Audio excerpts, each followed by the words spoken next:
Hello. Hello. Hi. Hello.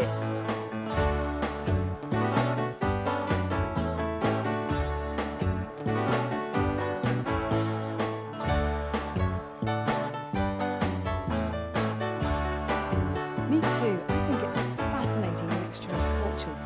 So many different nationalities. Hello. We're talking about America, the United States. Yes, welcome to That's English. In today's programme, we're going to see an interview with an American actor. You'll hear lots of American words and expressions.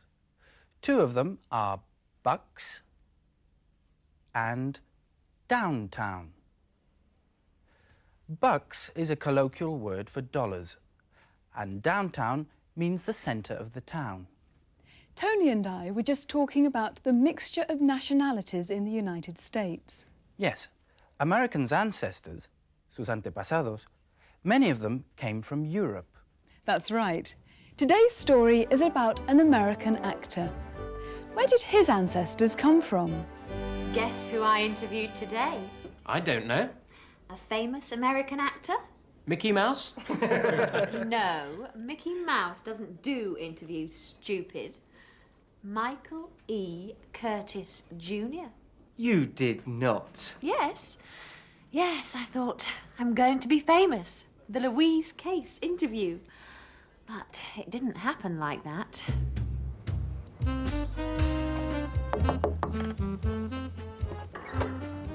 Hello, I'm Louise Case. I'm from The Echo. I've got an appointment to interview Michael E. Curtis Jr. I'm sorry, there's been a change in the filming schedule and we, It's okay. But I haven't done your makeup yet, Mr. Curtis. Come in, Louise. It was him. I felt I'd known him all my life. I wanted to ask him about his love life, but I had to be patient. This was my big chance. Well, can I ask you some questions about your childhood? Yeah, sure. Did you want to be an actor when you were at school? No. Before leaving school, I only wanted to make money. So I left school in the 4th grade, even though I was real good at math. So, what did you do before becoming an actor? My uncle had a big department store in downtown Chicago. When I called him up, he gave me a job as a sales clerk. $30 a week. I couldn't even afford gas for my Chevy. For your what? My Chevy. My car was a Chevrolet. A Chevy. I had already worked there for a couple of months when I got a job as a cab driver.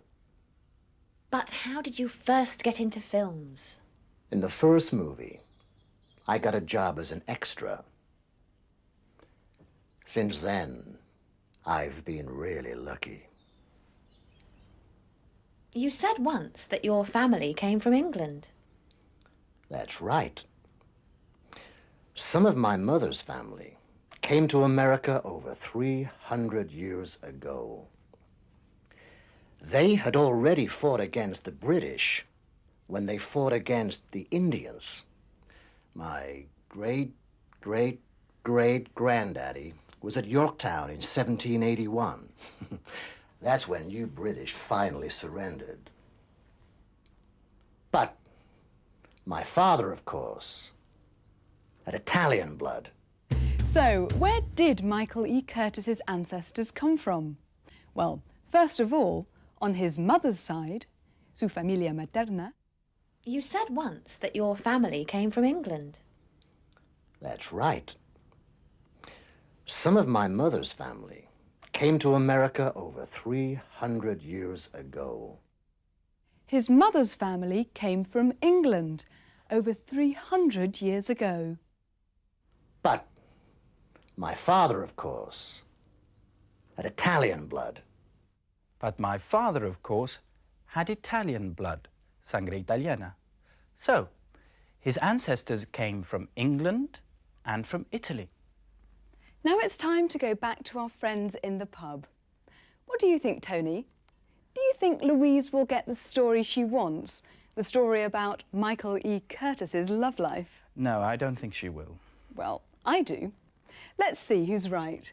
And let's find out what sort of film Michael E. Curtis is making. Oh, and by the way, as you watch, notice that Michael E. Curtis's accent changes from American English to British English.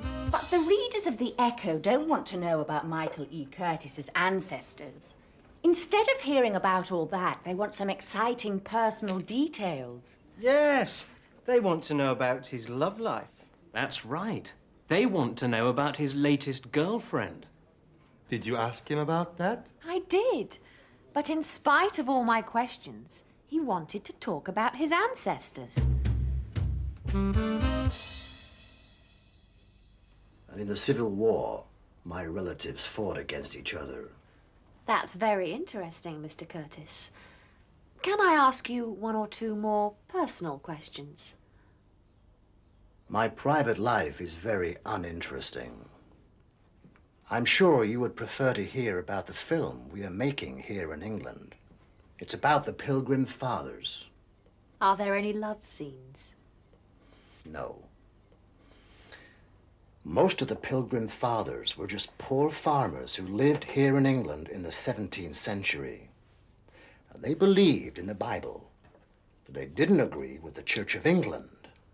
Oh, no, siree. They were Puritans. So, Mr. Curtis, you're playing the role of a Puritan in this film. That's right. That must be difficult for you. People don't usually think of Michael E. Curtis as a Puritan. Well, no, I guess they don't. Your relationship with Janie Macpherson wasn't exactly pure? Never heard of her. Of course, the Puritans were persecuted for their religious beliefs. In the film, I am playing the role of one of the leaders of the Puritan group. And do you have a girlfriend at present, Mr. Curtis? No. The British persecuted the Pilgrims. So they decided to settle in America. There are reports that you were kissing Denise Rampling at a party. Miss Case, I have never touched a woman in my life. I'm on my way to Plymouth. 100 of my brothers and sisters are ready to sail across the seas to the Americas. That's very good, Mr. Curtis. But our readers want to know about the affair with Claudia. Call for Mr. Curtis. Good ship, Mayflower, is waiting for me. Our journey from England to America will be a long one. I must go now.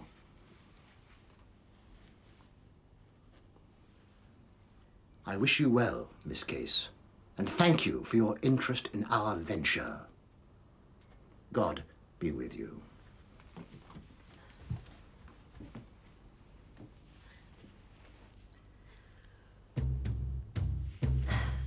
Michael's a fantastic actor, isn't he? I could tell you a thing or two about Michael E. Curtis. Really? Sit down.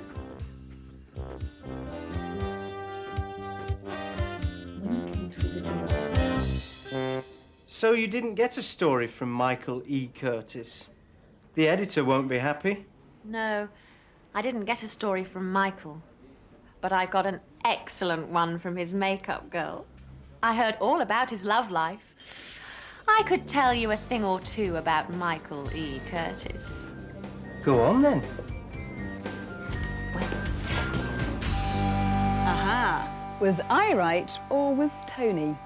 Did Louise get a story about Michael E. Curtis's love life? I didn't get a story from Michael, but I got an excellent one from his makeup girl. I got an excellent one from his makeup girl. One means a story.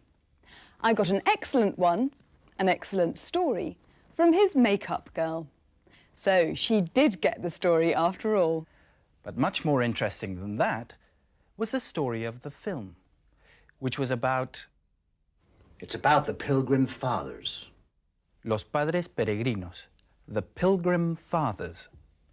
The Pilgrim Fathers arrived in America in the Mayflower.